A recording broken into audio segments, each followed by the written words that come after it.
पत्थरों को बरसाया जाता है इंसानों के ऊपर इस यूनिक से मेले में।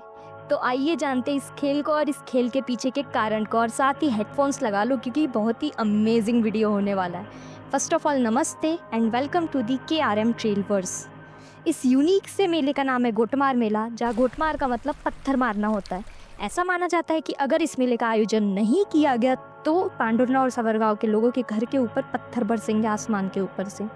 इस मेले का आयोजन हर साल मध्य प्रदेश के पांडुरना जिले में गणेश चतुर्थी के 2 दिन पहले भाद्रपद अमावस्या के दिन किया जाता है।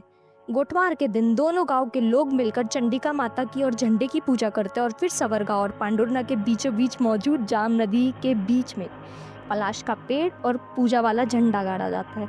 फिर इसके बाद शुरू होता है ये अनोखा सा यूनिक सा मेला, जहाँ नदी के एक तरफ सवरगांव की टीम होती है और एक तरफ पांडुरना की टीम। दोनों ही झंडे के पास पहुंचने की बहुत कोशिशें करती है और एक दूसरे को रोकने के लिए पत्थर बरसाती है, और फाइनली जो नदी के बीचों बीच झंडे के पास पहुंच जाता है वो जीत जाता है। पर सवाल ये है कि इस मेले के पीछे कारण क्या है।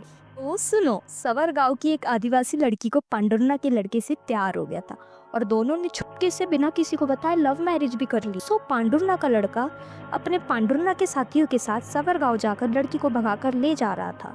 उस समय जाम नदी पर पुल भी नहीं था और नदी में गर्दन भर तक पानी रहता था और वहां से जाने का सिर्फ एक ही रास्ता था, तैरकर जाने का। सो वो लड़का लड़की को भगाकर अपने पांडुरना के साथियों के साथ नदी से तैरकर जा रहा था। तब सवरगांव के लोगों ने उन्हें देख लिया और उनको रोकने के लिए उनके ऊपर पत्थर बरसाने लग गए। जवाब में पांडुरना वालों ने भी उनके ऊपर पत्थर बरसाए और वही उन दोनों लड़का लड़की की दर्दनाक मौत हो गई, नदी के बीचों बीच वो भी। जब दोनों की मौत हो गई तो सवरगांव और पांडुरना के लोगों को गिल्टी फील हुआ और उनकी डेड बॉडी को वो लोग चंडिका माता मंदिर में ले गए और उसकी पूजा अर्चना की और उनका अंतिम संस्कार कर दिया।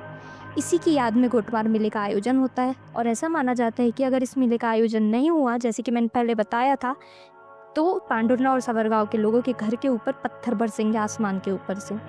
सो हर साल इस मेले का आयोजन में कई लोग घायल भी हो जाते हैं। वहाँ पे पुलिस व्यवस्था भी होती है, पर फिर भी कभी कभी मौतों के केसेस भी सामने आते हैं। तो यही थी खून, पत्थर और उनसे जुड़ी हुई परंपरा।